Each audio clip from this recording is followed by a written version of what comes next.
Sempre foi muito importante para mim a ideia de poder ter filhos. Eu não tinha o menor problema. Quando as pessoas perguntam assim, mas quanto tempo você passou dentro do armário? Eu falei assim, mas eu nunca entrei no armário, né? Eu sempre fui bastante aberta com a minha orientação sexual. A partir do momento que eu me dei conta que era isso mesmo, que eu seria mais feliz dessa maneira, eu não tive problema nenhum.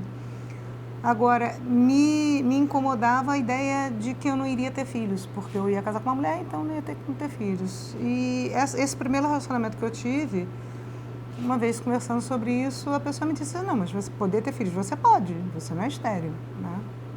E aí eu passei a começar a amadurecer a ideia na minha cabeça. Eu ainda não estava pronta para ser mãe, nem emocionalmente, nem financeiramente, mas comecei a desenvolver ideia, conversar com psicólogos infantis, fui também eu fazendo terapia, até a hora que eu me senti pronta, financeira e emocionalmente. A pessoa com quem eu estava não queria filhos, a gente acabou separando e eu conheci, um tempo depois, a outra mãe dos meus filhos. Uma mulher que também queria ter filhos, casamos e 2 anos depois nós tivemos 4 anos depois nós tivemos o André, e que eu gerei com sêmen de doadora anônima, por inseminação artificial, e 4 anos depois do André veio a Ana Laura. Na época que eu fiz isso, eu não tinha noção de que eu estava sendo a primeira mulher no Brasil a fazer isso. Hoje o André está com 17 anos, quer dizer, nesse tempo todo a gente conhece mulheres que vivem com mulheres e têm filhos mais velhos que o André, ou porque esses filhos vieram de uma relação heterossexual, ou porque foram adotados, ou porque elas tiveram um filho com alguém conhecido ou fizeram fora do Brasil. Então, quer dizer, nessa combinação, né, por um acaso, sem saber, eu acabei sendo a primeira.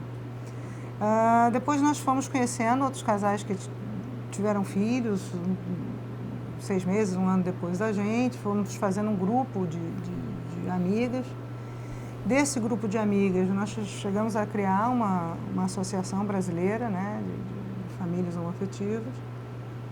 E um dia alguém me descobriu, entendeu? Quer dizer, na realidade, desde que eu estava grávida, que as pessoas sabiam da história, as pessoas ficavam muito curiosas e eu comecei a dar entrevistas. Mas naquele primeiro momento, as revistas colocavam pseudônimos, era só imprensa escrita. Em 2011, quando o CNJ permitiu o casamento entre pessoas do mesmo sexo, aí primeiro a união estável e depois em 2013 o casamento, começou um movimento conservador de querer normatizar o que é família só dentro daquela figura tradicional de pai, mãe e filhos. E o que acontecia com isso é que mais de 50% das famílias brasileiras não são formadas dessa forma, pelo censo 2010. Né? Tem famílias uniparentais, só o pai ou a mãe com os filhos, tem família que são os avós com os filhos, seriam excluídos. Tem filhos que perderam os pais, então tem um irmão maior de idade que cuida dos irmãos menores, seria excluído do conceito de família. Até mesmo quem adota, um casal hétero que adota, porque eles falavam em prole biológica, né? Então também seria excluído. Isso tudo, excluir todo mundo, simplesmente porque eles queriam afetar as famílias homoafetivas. Nessa mesma época, um grupo de pessoas começou, e a própria mídia começou, né, a querer mostrar quem eram essas famílias que seriam excluídas nesse cenário. E nessa busca, algumas famílias não gostam de falar, algumas pessoas gostam de se manter mais anônimas. E eu me propus a dar entrevista. E quando eu comecei a dar entrevista, a gente acabou descobrindo que não existia nenhuma outra criança, na época o André ainda era criança, mais velha que ele.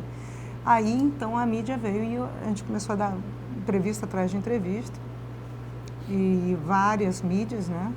E eu, sem querer, me tornei uma militante, porque a partir do momento que eu começo a aparecer, as pessoas me procuravam nas mídias sociais.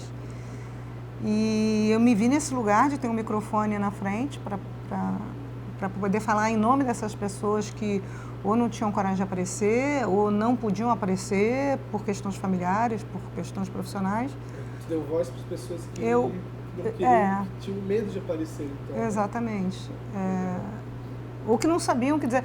E aí eu me senti, assim, com a obrigação de aproveitar essa oportunidade para mostrar o quão comum nós somos. Porque a tendência das pessoas é fazer... Nós somos todos educados com rótulos e preconceitos a respeito do que são as pessoas LGBTI, né? Assim, não, até existe... Por exemplo, quando a gente fala de promiscuidade, existe uma associação automática de LGBTI e promiscuidade. Existe LGBT promíscuo como existe hétero, cisgênero promíscuo, né? Na mesma proporção. Não somos mais ou menos promíscuos.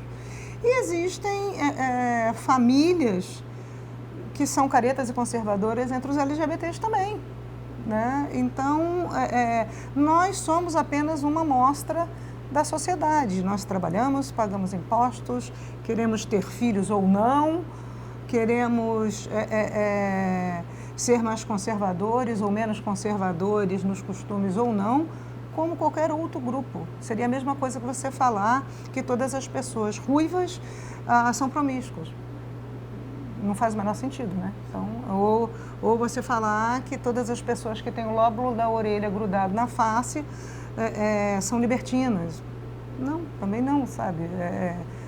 Tem gente de todo jeito em todas as composições que você possa imaginar. Como espécie humana, nós somos muito variados, né? Seja na aparência física, seja na etnia, seja na cultura, seja na religião, ou seja na orientação sexual e identidade de gênero. Aí, nessa época... aí apareceu essa coisa da militância, né? E aí eu fui qualificar minha fala, porque já que me colocaram nesse lugar de fala, e eu queria aproveitar essa oportunidade para poder falar numa série de questões em relação à orientação sexual e identidade de gênero. Mas eu não era profissional da área, nem médica, nem de ciências sociais, nem de direito. Então eu falei assim, não, eu vou... Foi quando eu fui fazer a pós-graduação, a especialização em gênero, sexualidade e direitos humanos, para entender melhor o contexto e em seguida fazer a faculdade. Eu estou ao mesmo tempo fazendo a faculdade de Direito e a especialização em Direito Homoafetivo. E a partir disso, procurado ajudar as pessoas, criamos um grupo chamado Instituto Semear Diversidade, onde nós procuramos fazer o acolhimento psicossocial, orientação jurídica, formar núcleos em 7 estados do Brasil, né? Nosso diretor jurídico, Dr. Pauliotti, ele é uma das pessoas que entra no Supremo com as ações de inconstitucionalidade ou agora essa de ação direta de constitucionalidade, indireta, ação direta de omissão constitucional, a ADO 26, que é essa que quer criminalizar a homofobia. Então, assim, a gente procura estar atuante